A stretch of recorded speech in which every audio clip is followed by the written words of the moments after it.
Tervetuloa taas tänne Leffahullu podcastin pariin. Se on uusi vuosi, uudet kujeet, no ainakin uusia leffoja. Ensimmäinen leffa, mikä tuli katsottua vuonna 2025, oli Mufasa, Leijona kuningas, joka me käytiin meidän Sällin kanssa katsomassa leffateatterissa 1. päivä tammikuuta. Ja sen takia nyt arvostelussa on siis Mufasa, The Lion King. Disneyn 94 tullut Leijona kuningas on yksi studion parhaita animaatioita. Ja kun he päätti tehdä siitä live actionin joskus 5 vuotta sitten, niin olihan se pakko nähdä heti. Ja toi vuoden 2019 Leijona kuningashan oli jättihitti, joten Studio Tietty päätti tehdä sille jatkoa esiosan merkeissä. Mä en ollut edes varma, että meneekö mä tätä teattereihin katsomaan, mutta kun se yllättäen saikin kehuja, ja no, koska uuden vuoden päivänä meidän Sälli halusi jonkun leffan nähdä teattereissa, niin me päätettiin käydä sitten katsomassa Mufasa. Mentiin 2 katsomaan, koska meidän likka ei halunnut tätä nähdä. Käytiin sitten katsoa ihan englanniksi. Sälli on just sen verran vanha, että pystyy myös lukemaan tekstejä jo, niin tämä oli myös hänen ensimmäinen tämmöinen englanninkielinen tekstitetty leffa, joka hän on leffateattereissa nähnyt. No joo, Mufasa-leffassa tämä Rafiki kertoo Simpan lapselle Kiaralle sekä sitten Timonille ja Pumpalle tarinaa Mufasasta ja miten Mufasasta tuli Leijona kuningas. Eksynyt leijonapentu Mufasa saa uuden perheen, kun leijonaprinssi Takan perhe adoptoi hänet. Kun hurja uhka vaarantaa Mufasan ja Takan henget, he lähtevät urhealle retkelle löytääkseen samalla myös turvapaikan. Ja tämä on vähän tämmöinen, tämä on jatkoa sille ensimmäiselle, on niitä tuttui suosittui hahmoja, Timo ja Pumpa, mutta myös uusi esiosa tarina. Leijona kuningas on yksi meikäläisen suosikki Disney-animaatio-leffoi, ja idea Mufasa esiosasta oli ihan varsin hauska. Varsinkin kun se on täysin uusi tarina, toisin kuin se vuoden 2019 live action remake, mikä on täsmälleen sama kuin se vuoden 1994 Leijona kuningas. No mutta millainen leffa tämä Mufasa sitten oli? No ensinnäkin täytyy sanoa, että ihan saakelin nätti. Kaikki maisemat, tapahtumapaikat, hahmot, niin nätisti luotuja. Siis Disney on kyllä ylittänyt taas itsensä. Leijona kuningas, se live action oli myös tosi nätti, mutta siinä oli vähän liikaa haettu realismia ja se johti siihen, että näiden eläinhahmojen kasvoilla ei näkynyt oikein minkäännäköisiä tunteita tai ilmeitä, ja ne näytti aina semmoiselta perin ankeilta, vähän semmoiselta oikeat eläimet, jos katsoo jotain luontodokkaria. Mutta koska tämä on kuitenkin tämmöinen Disney-elokuva, ja ne eläimet on puhuvia, niin voisi niille ihan kiva nähdä myös ilmeitä. Ja tämä kritiikki oli ihan selvästi kuultu, sillä tässä nähdään heti alusta asti, että nämä eläimet on paljon eläväisempiä ja ilmekkäimpiä. Ja tämä leffa on myös huomattavasti paljon värikkäämpi, mitä se ensimmäinen, mikä oli vähän ehkä tummahko. Tässä maisemat oli kyseessä sitten savanni tai viidakko tai siellä luminen vuoristokin, niin ihan mikä tahansa niin näyttää todella häikäiseviltä. Ja sen lisäksi eläimet ja varsinkin leijonat, joita tässä leffassa on tosi paljon, näyttää todella mahtavilta. Siis tämä on todella hienosti tehty. Välillä tuli ihan mieleen, ihan kun katsoisi jotain luontodokkaria. Siis ainoastaan David Attenboroughn ääni puuttu. Muuten voisi olla ihan kun katselisi paikoitelleen jotain luontodokkaria. Siellä on myös semmoiset leijonat, jotka tekee niin leijonamaisia asioita, kun vetää jotain päiväunia jossain kivillä ja venyttelee ja haukottelee ja näin. Niin ihan kun katsoisi luontodokkaria. Tämä elokuva kertoo yllättävän hyvin Mufasan ja Takan tarinan ja miten heistä tuli veljiä. Mufasa ei edes ole Takan oikea veriveli, eikä edes kuninkaallinen. Mutta tämä leffa kertoo ihan hyvin sen, miten Takasta ja Mufasasta tulee veljiä ja mistä tulee särö heidän välilleen ja miten sitten muodostuu se, että Takasta tulee Scar. Pikkuspoileri, kaikki varmaan ties sen, jos olette alkuperäisen Leijonakuninkaan nähnyt, niin Mufasalla ei ole muita veljiä kuin Scar. Tämä leffa ehkä jopa liian usein vihjailee sitä, että Taka on Scar, ennen kuin sitten lopulta paljastaa sen. Ehkä vähän turhaakin hieroista asiaa, mutta ihan hauska. Tässä on myös muutakin korneja, sellaisia elementtejä mukana. Leffassa on uusi pahisleijona, Kiros, joka haluaa tappaa kaikki leijonakuninkaat ja tulla oikeaksi leijonakuninkaaksi. Mun mielestä tämä Kiros oli tosi hyvin luotu uusi hahmo ja yllättäen sitä äänenäytteli Mads Mikkelsen, eli tuo joka franchisein kasvo tai ääni hoitaa homman taas kerran mahtavasti. Jos tämä negatiivista pitää sanoa, niin se, että Timon ja Pumpa tuodaan väkisin tähän leffaan, niin se vähän ärsytti. He vääntää koko ajan vitsiä, rikkoi jopa 4 seinää. Kaksikko puhuu siitä, miten Hakuna Matatasta on tullut korvamato ja sitä ei voi esittää, koska lakimiehet tulee tai jotain. He myös kertoo, että he on käynyt katsomassa Leijona-kuningas musikaalin teatterissa ja Timon on siinä joku käsinukke vai jne. Joo, mä ymmärrän, että Timon ja Pumpa on suosittuja hahmoja, ne on pakko saada mukaan, saadaan tehtyä leluja, myyty niitä, mutta silti tämä oli vähän turhaa. Tämä olisi voinut olla kokonaan pelkästään esiosa ilman, että tämä oli niin kuin tarina leffan sisällä. Et saatiin niin kuin vähän jatkoa Leijona-kuninkaan, mutta sitten tehtiin esiosa. Rafikin ja myös Sasu on mukana.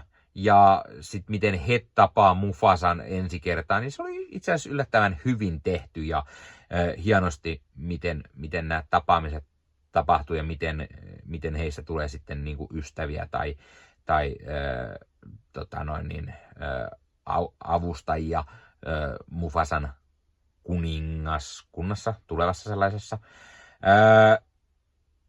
Ja olihan se hienoa nähdä, miten Scarista tulee, tai tästä Takasta tulee Scar, mistä se arpi tulee, mutta kun sen näkee osittain jo ennalta, sen tiedät, miten se tulee tapahtumaan todennäköisesti, ainakin niin kuin melko selkeä, ja sitten muutos hyvästä ja lempeästä Takasta tämmöiseksi juonittelevaksi ilkeäksi Scariksi oli myös toteutettu tosi hyvin tässä leffasta, se jo nähdään sitä muutosta Scariksi. Aivan kuten Leijona-kuningaskin, niin Mufasa on musikaali. Ja nämä biisit on ihan selvästi Lin-Manuel Mirandan tekemiä. Sen huomaa niinku ihan heti. Mutta osa jäi vähän ehkä vaisuiksi ja sitten osa oli vähän vanhoan kierrätystä. Joo, tässä huomaa kyllä sen Lin-Manuel Mirandamaisen otteen ja sen hänen tyylinsä, mikä paistaa läpi. Mutta sitten niinku tässä on esimerkiksi toi takalaulaa prinsseydestä, niin se on ihan kuin onko se Kruununsaan kuninkaan, Just Can't Wait to be King. Ihan kuin se, mutta vähän uusilla sanoilla, mutta niin kuin tosi saman tyylinen, varmaan tarkoituksella, mutta siis silti. Ja nämä biisit ei välttämättä jää hirveästi mieleen, ei ole semmoisia korvamatoja niin kuin samalla sekunnilla, mikä on ehkä vähän kummallista, koska niistä vastaa niin kuin tämän hetken se ykköstykki, Lin-Manuel Miranda. Mä luulen kuitenkin, että soundtrack menee kuunteluun, niin ehkä sitten jossain vaiheessa huomaa enemmän, kun on kuullut enemmän sitä. No puhutaan sitten ääninäyttelijöistä. Mufasa äänenä kuullaan, Pentu Mufasa on Bradley Rankins ja aikuisena Aaron Pierre. Ja nyt kun meillä on uusi Mufasan ääni, ei ole enää James Earl Jones. No ensinnäkin tämän on niin paljon nuorempi hahmo, että se olisi ollut vähän hassu, että olisi ollut vanha James Earl Jones, mutta se edesmennyt James Earl Jones kyllä muistetaan heti leffan alussa, ja tämä on hänen muistolleen. Mutta mun mielestä Aaron Pierre, sekä sitten Braley Rankins vetää ihan hyvin roolinsa. Sitten on Taka, pentuna Theo Somolu ja aikuisena Kelvin Harrison Jr. Mun mielestä varsin toimivasti myös. Sitten Takan vanhemmat, äiti Eshe on Tandy Newton, isä Obasi on Lenny James, ja molemmat toimii kyllä hyvin. Sitten tämä pahis leijona, tämä tämmönen albiino-leijona Kiros, niin häntä tosiaan ääni näytteli Mads Mikkelsen, ja Mads Mikkelsen on aina Mads Mikkelsen. Sitten on tutut hahmot, on tämä Sarabi, jota ääni näyttelee Tiffany Boone. Sitten on Sasu, lintu, Preston Newman sekä sitten Rafiki, tämä Mandrilli apina. Nuorena se on Gogisso Ledika ja aikuisena John Kani. John Kani, joka siis oli Rafikin äänenä edellisessäkin versiossa, sekä sitten hän on tuttu Marvel-leffoista, jossa hän näyttelee Wakandan kuningas T'Chakaa. Ja sitten me tässä nähdään tämä